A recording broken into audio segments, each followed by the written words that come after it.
Laurence Parisot, bonjour. Bonjour Katia. Ces 2 jours de B20, j'ai juste envie de dire waouh d'abord. Tous ces CEO, les plus grands CEO du monde, des chefs d'État, pour vous, quels ont été les moments les plus marquants?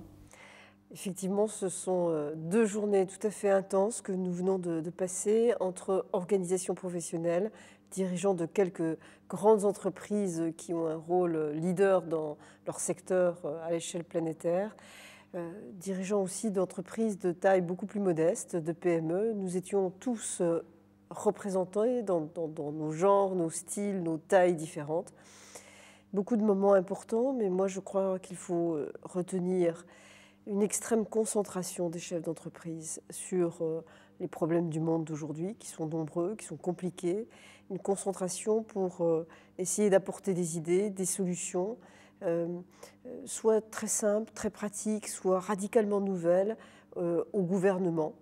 Et puis aussi une volonté d'échange et même d'engagement avec les organisations syndicales. Donc ce qui est tout à fait exceptionnel, c'est qu'on s'est, pendant ces 2 jours, situé à un niveau vraiment mondial, sur les sujets vraiment mondiaux et en même temps qui concernent chacun dans sa vie de tous les jours. Alors vous parliez d'idées nouvelles, les 12 groupes de travail du B20 en ont émis 46 en particulier.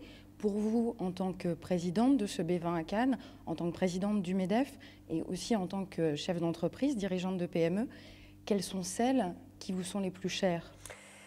Il y en a beaucoup qui sont vraiment très très importantes, à la fois sur tout ce qui concerne l'esprit de coopération internationale que nous avons réclamé ou plutôt prôné d'une manière très claire, très forte. Nous disons qu'aujourd'hui, on peut surmonter la crise à condition qu'il y ait bien une bonne entente, un bon ajustement entre les différents gouvernements et également une bonne coopération entre les gouvernements et le secteur privé.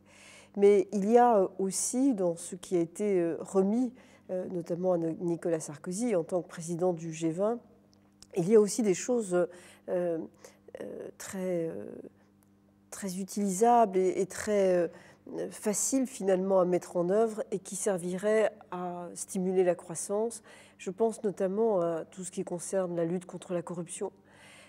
Beaucoup de chefs d'entreprise estimaient que la plateforme qui était proposée par le B20 au G20, si elle était mise en œuvre rapidement, permettrait certainement de faire des progrès très significatifs dans la lutte contre la corruption. Mais il y a beaucoup d'autres sujets. Il y avait beaucoup de créativité chez tous ceux qui sont particulièrement concernés par le green business, également par ceux qui sont très investis dans les nouvelles technologies et l'Internet. Mais je voudrais dire que ce qui était remarquable finalement dans ces 2 jours, c'est non seulement les idées que nous avons préparées, élaborées au cours des derniers mois, mais aussi l'interaction que nous avons su créer avec de nombreux chefs d'État, chefs de gouvernement.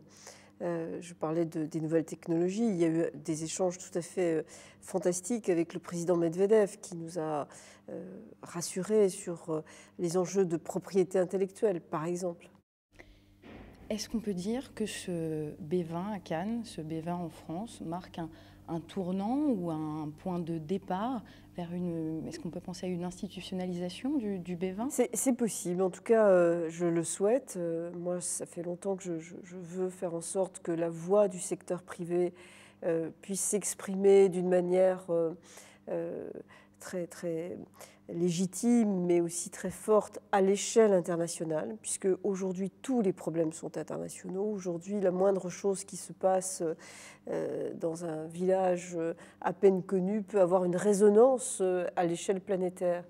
Et les chefs de gouvernement savent très bien que les principales avancées qu'ils peuvent faire, c'est parce qu'ils les conçoivent ensemble.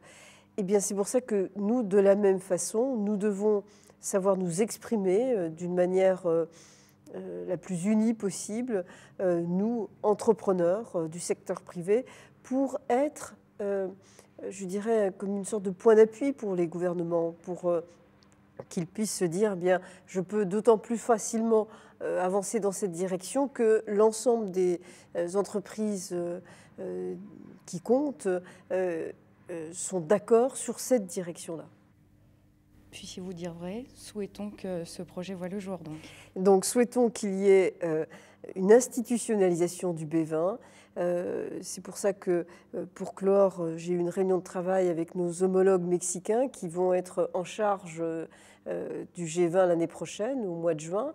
Mais je suis assez confiante parce que tout le monde est sorti de ces 2 jours tout à fait enthousiaste. Alors ça peut sembler être étrange d'être enthousiaste aujourd'hui compte tenu des difficultés générales, mais en même temps c'est parce qu'il y a un enthousiasme qu'on peut penser que nous allons résoudre les problèmes et surmonter ces difficultés.